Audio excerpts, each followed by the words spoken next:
am writing this under an appreciable mental strain, since by tonight I shall be no more.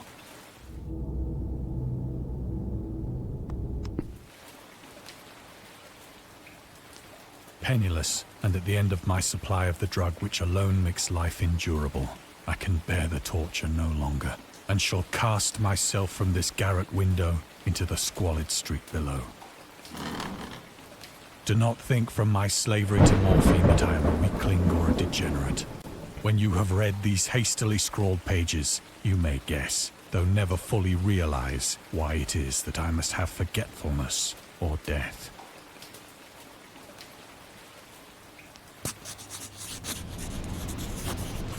It was in one of the most open and least frequented parts of the broad Pacific that the packet of which I was supercargo fell a victim to the German sea raider.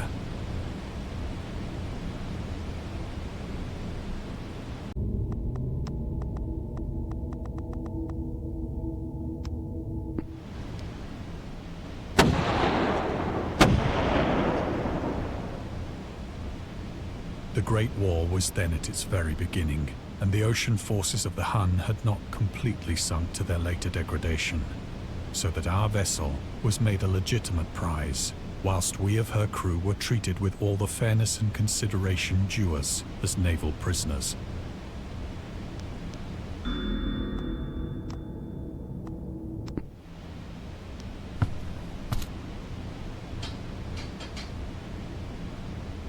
So liberal, indeed, was the discipline of our captors, that 5 days after we were taken, I managed to escape alone in a small boat with water and provisions for a good length of time.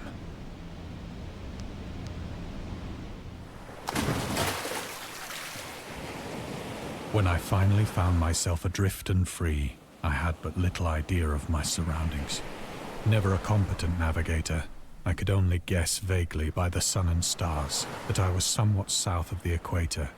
Of the longitude, I knew nothing, and no island or coastline was in sight.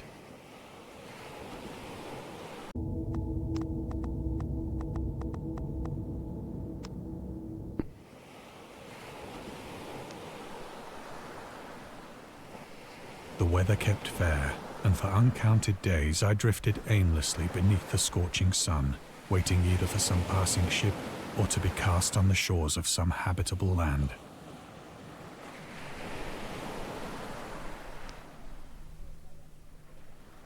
But neither ship nor land appeared, and I began to despair in my solitude upon the heaving vastness of unbroken blue.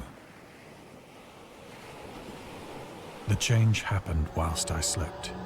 Its details I shall never know, for my slumber, though troubled and dream-infested, was continuous.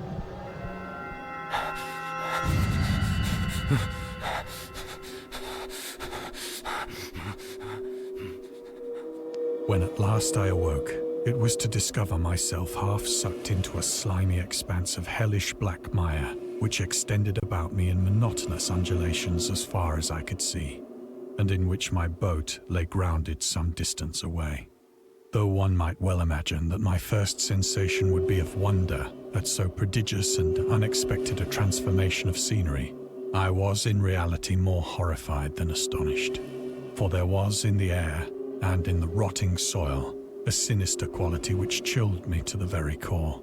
The region was putrid with the carcasses of decaying fish, and of other, less describable things which I saw protruding from the nasty mud of the unending plain. Perhaps I should not hope to convey in mere words the unutterable hideousness that can dwell in absolute silence and barren immensity. There was nothing within hearing, and nothing in sight save a vast reach of black slime. Yet the very completeness of the stillness and the homogeneity of the landscape oppressed me with a nauseating fear. The sun was blazing down from a sky which seemed to me almost black in its cloudless cruelty, as though reflecting the inky marsh beneath my feet.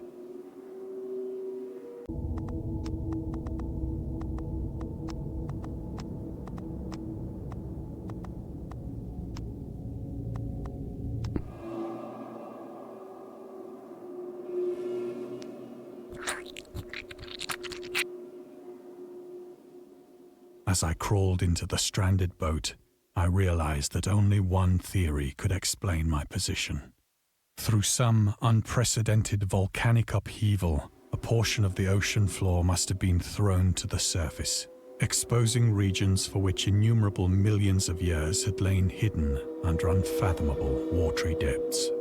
So great was the extent of the new land which had risen beneath me that I could not detect the faintest noise of the surging ocean, straining my ears as I might, nor were there any seafowl to prey upon the dead things.